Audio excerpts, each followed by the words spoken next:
ਸਤਨਾਮ ਸ਼੍ਰੀ ਵਾਹਿਗੁਰੂ ਸਾਹਿਬ JIO. ਕੋਟ ਪਰਾਧ ਮਿਟੇ ਤੇਰੀ ਸੇਵਾ, ਦਰਸ਼ਨ ਦੁਖ ਉਤਾਰਿਓ। ਨਾਮ ਜਪਤ ਮਹਾ ਸੁਖ ਪਾਇਓ, ਚਿੰਤਾ ਰੋਗ ਬਿਦਾਰਿਓ। परम सन्मानयोग गुरु रूप गुरु खालसा साध संगत जी, वाहिगुरु जी का खालसा वाहिगुरु जी की फतेह। चल रहे लड़ीवार प्रसंग धन धन श्री गुरु हरकृष्ण साहिब जी महाराज जी दे अध्याय 44वें विच अज आपां राजा जय सिंह दी पटराणी ਪ੍ਰੀਖਿਆ ਦਾ प्रसंग ਸਰਵਣ करांगे। आओ बड़े प्रेम नाल यह प्रसंग ਸਰਵਣ करिए। औरंगे ने जब सभा दे विच गुरु जी का श्रेष्ठ जस सुनिया कि श्री गुरु हरकृष्ण जी वड्डी करामात दे धनी हैं ते उन्हां दे दर्शन करन नाल ही दुख दूर हो जाते हैं, तो औरंगजेब श्री गुरु हरकृष्ण जी दे नाल मेल करना चाहता सी। उसने जिवें किवें करके अपने शहजादे नूं मनाया ते राजा जय सिंह दे नाल कई उपहार दे के गुरु जी दे कोल भेज दिता। परंतु गुरु जी ने राजा जय सिंह नूं कहा सी कि असी औरंगजेब नूं नहीं मिलना चाहते। गुरु जी ने औरंगजेब के शहजादे का बड़ा सन्मान किया और फिर शहजादे नूं सरोपा दिता ते मिठा प्रसाद मंगवा के दिता। बड़े आदर नाल सारे विदा किते ते बादशाह वल शब्द लिख के भेजा, जिसका भाव अर्थ ये सी कि सतनाम की महान महिमा है। प्रभु के नाम सिमरन तो बगैर विषयां विच किसी प्रकार का भी सुख नहीं है। सारे जगत की वड्याई झूठी है। नाम तो बगैर मनुख स्थिरता नहीं पाता। नौरंगा सच्ची गल समझ के दिल विच बड़ा प्रसन्न होया। शब्द के प्रभाव विच ही सारी बुद्धि रंगी गई। नहीं आउण बारे भी सब कुछ सुनाया। बादशाह ने फिर हठ करके दोबारा मिलने वास्ते ना कहा। मन विच ऐसा निश्चय किया पर किसी दूसरे पास ना कहा। एक दिन बादशाह राजा जय सिंह नूं कहण लगा, श्री हरकृष्ण जी की हाले बाल उम्र है, पर सारा हिंदुस्तान उन्हां दे चरनां ते मत्था टेक के नमस्कार करता है। होर लोकां सहित तुसीं भी कहा है कि वह करामातां दे वड्डे साहिब पहचाने हैं। सारे ही उन्हां दा श्रेष्ठ जस सुणाउंदे हैं। एक तो सुण के दूसरे नूं खबर हुंदी है। कही कहाई गल सारिਆਂ विच चल रही है ते वेखा वेखी अमीर गरीब इस नूं मन्नी जाते हैं। तू भी कदे परखिया है कि नहीं? किसी तरह कदी एक विधि करके पता भी लिया है? जे पहला कदी ਪ੍ਰੀਖਿਆ नहीं लई है तो उचित पता हुण कर लो। जिवें तुसी कामल अजमत पछाण लवो उस तरह ही निमरता धारण करो। ये गल सुन के राजा जय सिंह हथ जोड़ के बोलिया, मैनू कोई भैड़ा वचन ना बोल देण। अजिहे पुरखां नूं परखना अजिहा वर्णन किया है कि छोटे सप्पां नाल खेडण तुल खतरनाक है, जिन्हां दे डस्से दा फिर कोई उपाय नहीं बनता। वड्डा बुद्धिमान भी फिर अपने आप नूं बचा नहीं सकता। फिर भी आप जी दे कहण ते करांगा ते सेवकां वांग शरधा धारण करांगा। ऐसी विधि रचांगा कि पूजा कर रहा हाँ, फिर मैं तुहाडे पास आके कहांगा। बादशाह ने कहा, जिहड़ा भी फल प्राप्त होवेगा परखण तो मैं सोई पावांगा। इस तरह कह सुन के राजा जय सिंह अपने घर बड़े शंके वाले चित नाल आया। मेरे गल ही कोई उल्टी फाही ना पै जावे। सुख चाहुंदा हाँ, किते दुख ही ना आके घेर लवे। रात पई जाण के पटराणी आके मिली। सुंदर वड्डे महल दे अंदर सेज विछाई हुई सी। अपनी पत्नी नूं सारी गल दसी ते गुरु साहिब बारे जिवें कथा होई सी सारी सुनाई। उन्हां दे परखण दी विधि करनी है। बाल उमर है ते सुंदर शरीर धारण किया है। कल नूं गुरु जी महलों के अंदर आने हैं। आसानी नाल दिख्या लैके चरण कमलों की पूजा करांगे। रणवास दियां सारियां राणियां अते दासियां मिलो। सतगुरु जी सब दी आस पूरी करनगे। हीरे जवाहरात जड़े गहणे जिन्हां दी शोभा जगमग जगमग करदी होवे, नाल मोतियां दियां लड़ियां लटकदियां होण। सारियां इस्त्रियां गहणे पहनण, रंग बरंगे श्रेष्ठ कपड़े पहनण। अनेकां रंगां दे जिवें आकाश दे बदल हुंदे हन ते विच बिजली चमकदी है। रणवास विच सारे खुशबूआं दा छिड़काव करो। ਸਾਰੀਆਂ ਹਾਰ ਸ਼ਿੰਗਾਰ ਲਾ ਕੇ ਬੈਠ ਜਾਣ, ਬਸਤਰ ਗਹਿਣੇ ਸਰੀਰ ਤੇ ਫੱਬਦੇ ਹੋਣ। ਸਭ ਰਾਣੀਆਂ ਵਿੱਚ ਜਿਹੜੀ ਮਹਾਨ ਮੁਖੀ ਹੈ, ਭਾਵ ਮੇਰੇ ਮਨ ਦੀ ਪਿਆਰੀ ਪਟਰਾਣੀ ਜਿਹੜੀ ਹੈ, ਤੁਸੀਂ ਮੋਟੇ ਖੱਦਰ ਦੇ ਮੈਲੇ ਪੁਰਾਣੇ ਕੱਪੜੇ ਪਹਿਨ ਲਓ ਤੇ ਕਿਸੇ ਤਰ੍ਹਾਂ ਦਾ ਸ਼ਿੰਗਾਰ ਨਾ ਕਰੋ। ਸਭ ਦੇ ਪਿੱਛੇ ਇੱਕ ਕੋਨੇ ਵਿੱਚ ਹੇਠਾਂ ਦ੍ਰਿਸ਼ਟੀ ਕਰਕੇ ਬੈਠੇ ਰਹੋ। ਮਨ ਵਿੱਚ ਇਸ ਤਰ੍ਹਾਂ ਦਾ ਮਨੋਰਥ ਧਾਰਨ ਕਰੋ ਜਿਵੇਂ ਗੁਰੂ ਜੀ ਉਸ ਤਰ੍ਹਾਂ ਹੀ ਜਾਣ ਲੈਂਦੇ ਹਨ ਕਿ ਜਿਵੇਂ ਕਿਸੇ ਦੇ ਦਿਲ ਵਿੱਚ ਹੋਵੇ। ਭਾਵ ਜੇ ਗੁਰੂ ਜੀ ਦਿਲ ਦੀਆਂ ਜਾਣਦੇ ਹਨ ਤਾਂ ਮੇਰੀ ਗੋਦ ਵਿੱਚ ਆ ਕੇ ਬੈਠ ਜਾਣ ਤਾਂ ਮੈਂ ਪੈਰੀ ਪੈ ਕੇ ਉਪਹਾਰ ਦਿਆਂਗੀ। ਸਵੇਰ ਹੋਣ 'ਤੇ ਇਸ ਤਰ੍ਹਾਂ ਕਾਰਜ ਕਰੋ, ਸ਼ਰਧਾ ਧਾਰ ਕੇ ਸਤਿਗੁਰੂ ਜੀ ਦੇ ਦਰਸ਼ਨ ਕਰੋ। ਤੇਰੇ ਹੁਣ ਵੱਡੇ ਭਾਗ ਜਾਗ ਪਏ ਹਨ। ਗੁਰੂ ਜੀ ਦੇ ਦਰਸ਼ਨ ਕਰਨ ਨਾਲ ਜਨਮ ਸਫਲ ਹੋ ਜਾਏਗਾ। ਇਸ ਤਰ੍ਹਾਂ ਸਲਾਹ ਕਰਕੇ ਪਤੀ ਪਤਨੀ ਸੌਂ ਗਏ। ਜਦ ਸਵੇਰ ਹੋਈ ਤਾਂ ਜਾਗ ਪਏ। ਰਣਵਾਸ ਨੂੰ ਚੰਗੀ ਤਰ੍ਹਾਂ ਸ਼ਿੰਗਾਰਿਆ ਤੇ ਸ਼ੀਸ਼ਿਆਂ ਵਿੱਚ ਜੜੀਆਂ ਮੂਰਤਾਂ ਨਾਲ ਸਜਾ ਦਿੱਤਾ। ਸੁੰਦਰ ਵਚਿੱਤਰ ਪਵਿੱਤਰ ਆਕਾਸ਼ ਵਰਗੇ ਗਲੀਚੇ ਵਿਛਾ ਕੇ ਫਰਸ਼ ਤਿਆਰ ਕਰਵਾਇਆ। ਭਿੰਨ ਭਿੰਨ ਪ੍ਰਕਾਰ ਦੇ ਚੰਦੋਏ ਤਾਣੇ ਗਏ, ਜਿਨ੍ਹਾਂ ਨੂੰ ਜ਼ਰੀਦਾਰ ਝਾਲਰਾਂ ਲੱਗੀਆਂ ਹੋਈਆਂ ਸਨ ਤੇ ਝਲਕਾਂ ਮਾਰ ਰਹੀਆਂ ਸਨ। ਉਸ ਦੇ ਵਿੱਚ ਸੁੰਦਰ ਚੰਦਨ ਦੀ ਚੌਂਕੀ ਬਣਾਈ, ਜਿਸ ਦੇ ਚਾਰੇ ਪਾਸੇ ਚਿੱਤਰਕਾਰੀ ਦੀ ਰਚਨਾ ਰਚੀ ਸੀ। ਮਖਮਲੀ ਫਰਸ਼ ਸੀ ਤੇ ਮੋਤੀਆਂ ਦੀਆਂ ਲੜੀਆਂ ਲਮਕਦੀਆਂ ਹੋਈਆਂ ਖੜੀਆਂ ਸੁੰਦਰ ਬਿਰਾਜ ਰਹੀਆਂ ਸਨ। ਇਤਿਆਦਿਕ ਸੁੰਦਰ ਰਚਨਾ ਬਣਾਈ ਸੀ ਜਿਸ ਨੂੰ ਵੇਖ ਕੇ ਚਿੱਤ ਹੈਰਾਨ ਰਹਿ ਜਾਂਦਾ ਸੀ।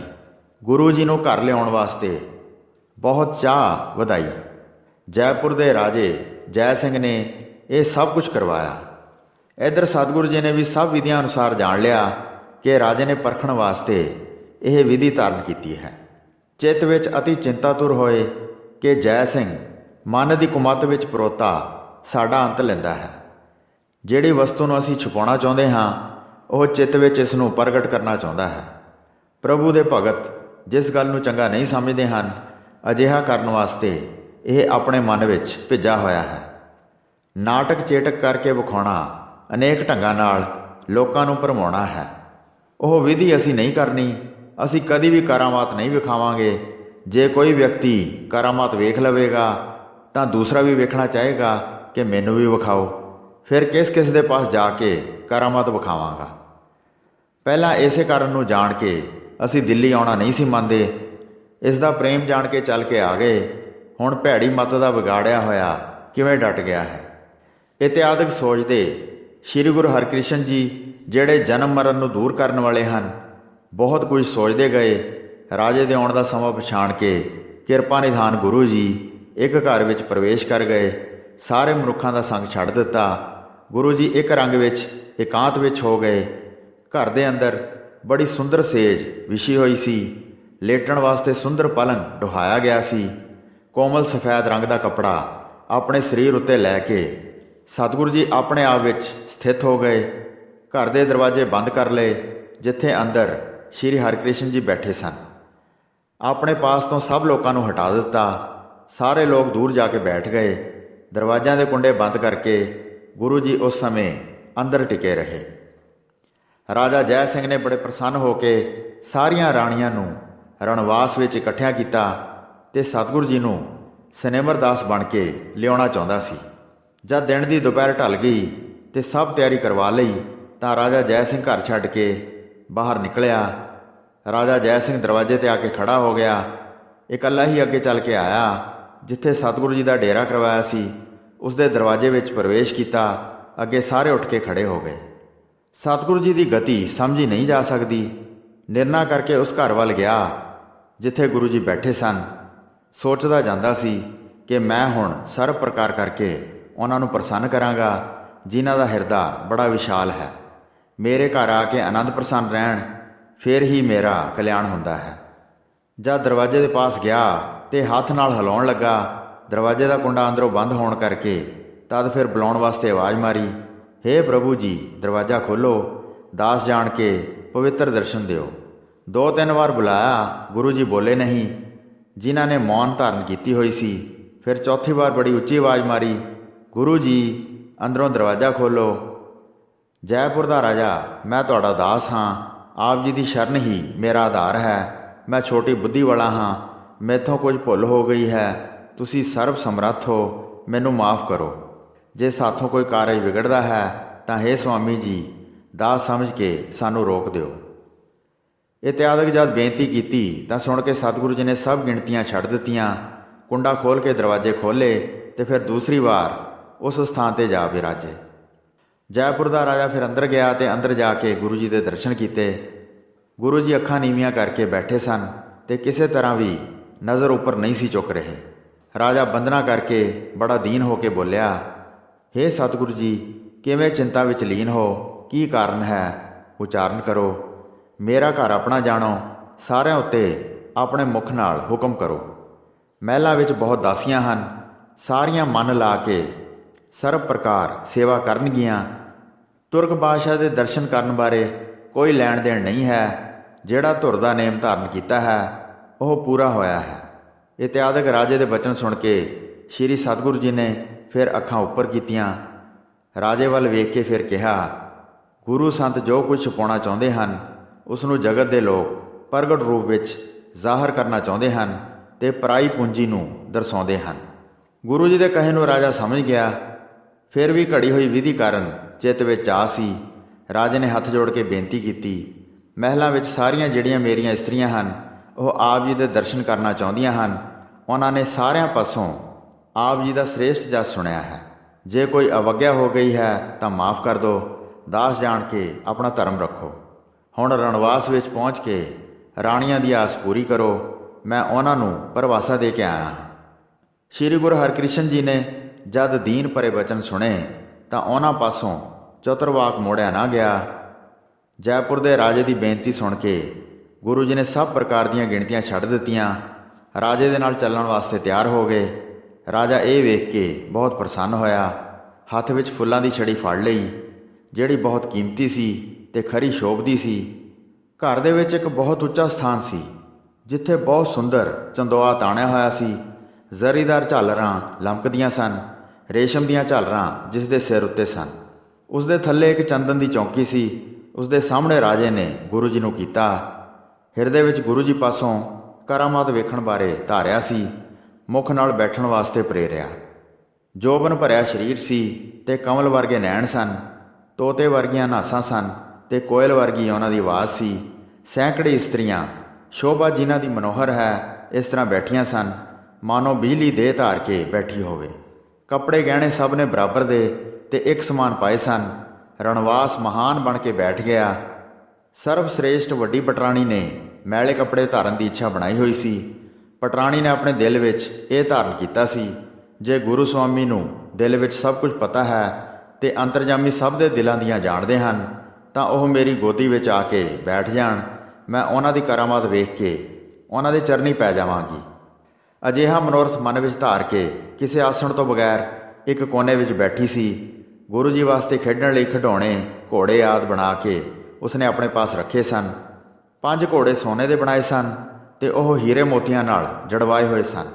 5 ਚਾਂਦੀ ਦੇ ਸੁੰਦਰ ਘੋੜੇ ਬਣਾਏ ਸਨ, ਮਾਨੋ ਉਹ ਅਸਵਾਰਾਂ ਥੱਲੇ ਕੁੱਦਦੇ ਸਨ। 5 ਮਿੱਟੀ ਦੇ ਬਣਵਾਏ ਸਨ ਤੇ ਅਨੇਕ ਪ੍ਰਕਾਰ ਉਹਨਾਂ ਨੂੰ ਰੰਗ ਲਾਏ ਸਨ। ਉਹ ਕੱਪੜਿਆਂ ਨਾਲ ਢਕੇ ਹੋਏ ਸਨ। ਮਿਲਣ ਤੇ ਦਿਆਂਗੀ ਆਪਣੇ ਪਾਸ ਧਰੇ ਹੋਏ ਸਨ। ਜਦ ਸ਼੍ਰੀ ਸਤਿਗੁਰੂ ਜੀ ਨੇ ਪ੍ਰਵੇਸ਼ ਕੀਤਾ ਤਾਂ ਸਾਰੀਆਂ ਨੇ ਸਾਹਮਣੇ ਵੱਲ ਤੱਕਿਆ, ਮਾਨੋ ਕਵਲਾਂ ਦੀ ਸੋਹਣੀ ਬਗੀਚੀ ਬਣੀ ਹੈ ਜਿਹੜੀ ਸੂਰਜ ਰੂਪੀ ਗੁਰੂ ਜੀ ਨੂੰ ਵੇਖ ਕੇ ਖਿੜ ਗਈ ਹੋਵੇ। ਇੱਕ ਵਾਰ ਸਾਰਿਆਂ ਨੇ ਹੱਥ ਜੋੜੇ ਤੇ ਗੁਰੂ ਜੀ ਵੱਲ ਬੰਦਨਾ ਕੀਤੀ। ਰਾਜੇ ਦੀ ਆਗਿਆ ਅਨੁਸਾਰ ਸਾਰੀਆਂ ਕੁਲੀਨ ਇਸਤਰੀਆਂ ਆਪਣੇ ਆਪਣੇ ਥਾਵਾਂ 'ਤੇ ਬੈਠੀਆਂ ਰਹੀਆਂ ਤੇ ਕੋਈ ਵੀ ਉੱਠੀ ਨਹੀਂ।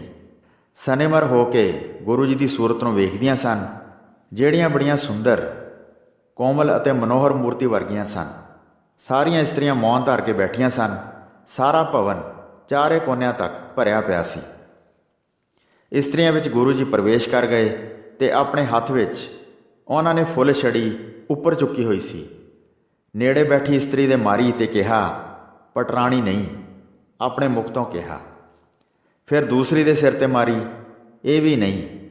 ਫਿਰ ਤੀਸਰੀ ਦੇ ਸਿਰ ਤੇ ਮਾਰੀ। ਇਸੇ ਰੀਤੀ ਅਨੁਸਾਰ ਉਹ ਛੜੀ ਸਭ ਦੇ ਸਿਰ ਤੇ ਮਾਰੀ ਤੇ ਮੁਖ ਤੋਂ ਕਿਹਾ, ਇਹ ਪਟਰਾਣੀ ਨਹੀਂ। ਸਭ ਨੂੰ ਉਲੰਘਦੇ ਅੱਗੇ ਚਲੇ ਗਏ ਤੇ ਸਿਰ ਉੱਤੇ ਮਾਰ ਕੇ ਮੁਖ ਤੋਂ ਕਹਿੰਦੇ ਸਨ। ਕਈ ਇਸਤਰੀਆਂ ਬਹੁਤ ਜੁੜ ਕੇ ਬੈਠੀਆਂ ਸਨ। ਇਸ ਵਿਧੀ ਨਾਲ ਕਰਦੇ ਅੱਗੇ ਚਲੇ ਗਏ। ਛੜੀ ਸੱਜੇ ਹੱਥ ਵਿੱਚ ਫੜੀ ਸੀ। ਇਸਤਰੀਆਂ ਦੇ ਖੱਬੇ ਪਾਸੇ ਮਾਰੀ ਜਾਂਦੇ ਸਨ। ਸਾਰਾ ਰਣਵਾਸ ਉਲੰਘ ਕੇ ਮੁਖ ਤੋਂ ਬੋਲੇ, ਇਹਨਾਂ ਵਿੱਚ ਕੋਈ ਵੀ ਪਟਰਾਣੀ ਨਹੀਂ ਹੈ।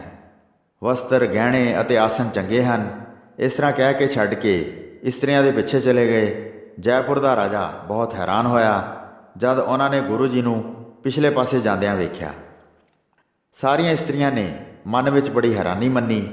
ਜਿਹੜਾ ਉਹਨਾਂ ਨੇ ਪਖੰਡ ਕੀਤਾ ਸੀ ਗੁਰੂ ਜੀ ਨੇ ਪ੍ਰਗਟ ਕਰ ਦਿੱਤਾ। ਪਟਰਾਣੀ ਸਾਰਿਆਂ ਦੇ ਪਿੱਛੇ ਬੈਠੀ ਸੀ ਤੇ ਮੈਲੇ ਕੱਪੜੇ ਪਾ ਕੇ ਪ੍ਰਸੰਨ ਬੈਠੀ ਸੀ। ਭਵਨ ਦੇ ਉਸ ਕੋਨੇ ਵਿੱਚ ਬਿਲਕੁਲ ਚੁੱਪਚਾਪ ਭੁੰਜੇ ਬੈਠੀ ਸੀ, ਪਰ ਗੁਰੂ ਜੀ ਦੀ ਆਸ ਧਾਰਨ ਕੀਤੀ ਹੋਈ ਸੀ। ਗੁਰੂ ਜੀ ਚਲਦੇ ਚਲਦੇ ਉਸ ਦੇ ਨੇੜੇ ਪਹੁੰਚੇ, ਫਿਰ ਵੀ ਉਸਨੇ ਨੈਣ ਉੱਚੇ ਕਰਕੇ ਨਾ ਵੇਖਿਆ। ਬੜੀ ਛੇਤੀ ਗੁਰੂ ਜੀ ਉੱਥੇ ਪਹੁੰਚ ਗਏ ਤੇ ਰਾਜੇ ਦੀ ਪਟਰਾਣੀ ਦੇ ਪਾਸ ਚਲੇ ਗਏ। ਖੜੇ ਹੋ ਕੇ ਗੁਰੂ ਜੀ ਨੇ ਮੁਖ ਤੋਂ ਬਚਨ ਕੀਤੇ, ਸਾਰਿਆਂ ਦੀ ਸ਼੍ਰੋਮਣੀ ਤੂੰ ਪਟਰਾਣੀ ਹੈ। ਕੰਨਾਂ ਨਾਲ ਸੁਣ ਕੇ ਹਿਰਦਾ ਬਹੁਤ ਪ੍ਰਸੰਨ ਹੋ ਗਿਆ। ਚਰਨਾਂ ਨੂੰ ਫੜ ਕੇ ਗੁਰੂ ਜੀ ਨੂੰ ਆਪਣੀ ਗੋਦੀ ਵਿੱਚ ਬਿਠਾ ਲਿਆ। ਹੈਰਾਨ ਹੋ ਕੇ ਵੱਡੀ ਕਰਾਮਾਤ ਜਾਣੀ ਤੇ ਮੁਖ ਤੋਂ ਕਿਹਾ, ਸਤਿਗੁਰੂ ਜੀ ਤੁਸੀਂ ਧੰਨ ਹੋ। ਸ਼੍ਰੀ ਗੁਰੂ ਜੀ ਨੇ ਮੁਖ ਤੋਂ ਕਿਹਾ, ਤੂੰ ਬੜੀ ਉੱਤਮ ਇਸਤਰੀ ਹੈ, ਤੇਰੇ ਵਾਸਤੇ ਇੱਥੇ ਬੈਠਣਾ ਉਚਿਤ ਨਹੀਂ ਹੈ। ਹੇ ਦੁੱਖਾਂ ਤੋਂ ਰਹਿਤ, ਤੂੰ ਸਦਾ ਹੀ ਸ਼ੁਭ ਆਸਣ, ਸ਼ੁਭ ਕੱਪੜੇ ਗਹਿਣੇ ਧਾਰਨ ਯੋਗ ਹੈ। ਮਹਾਰਾਜ ਦੀ ਤੂੰ ਪਟਰਾਣੀ ਹੈ, ਤੂੰ ਇੰਨਾ ਕਪਟ ਕਰਨ ਦੀ ਵਿਧੀ ਕਿਉਂ ਧਾਰਨ ਕੀਤੀ ਹੈ? ਉੱਠ ਕੇ ਸ਼ੁਭ ਆਸਣ 'ਤੇ ਬੈਠ ਜਾਓ। ਗੁਰੂ ਸੰਤਾਂ ਨਾਲ ਅਜਿਹਾ ਛਲ ਪੁੱਗਦਾ ਨਹੀਂ ਹੈ।